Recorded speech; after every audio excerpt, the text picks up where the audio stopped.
Wilma Koetser, ja, ek stem saam met jou. Dit veroorsaak definitief baie probleme. Maar dit vang ook 'n paar mense uit wat geld in die sogenaamde skelmrekeninge plaas.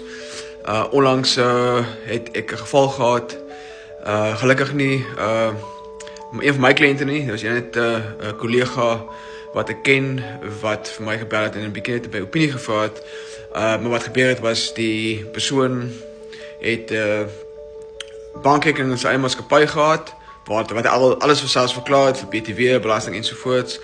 En toe het hy 'n padrekening gehad waar hy sy salaris oorbetaal het en hy salarisse van daai bankrekening afbetaal het, en dan het hy natuurlik 'n ekstra bankrekening gehad wat dan die sogenaamde skelmrekening was, wat hy nooit vir SARS verklaar het natuurlik ook nie.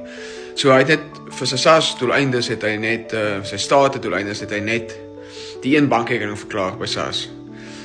En toe SARS met AI opgetel en vir my 'n assessment gestuur van iets soos 10 miljoen rand, gebaseer op die omset teen 27%, en hy is nou daar belas.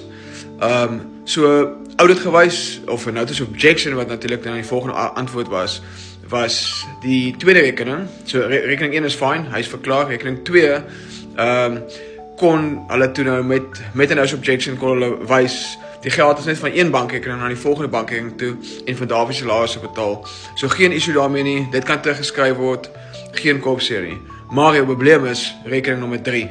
Rekening nommer 3 was nooit verklaar by SARS nie. Jy kan geen motivering wys van geld wat net gevloei het tussen verskillende rekeninge nie. So dis geld wat van ander plekke afgekom het, van ander kliënte afgekom het en net nooit verklaar is nie.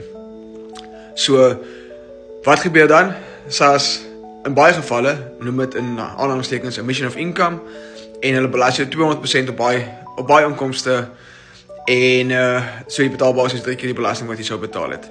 So daarvan skelmrekeningkies is lankal verby. Jy gaan opgetel word en ja, mens moet maar dit op die regte manier doen.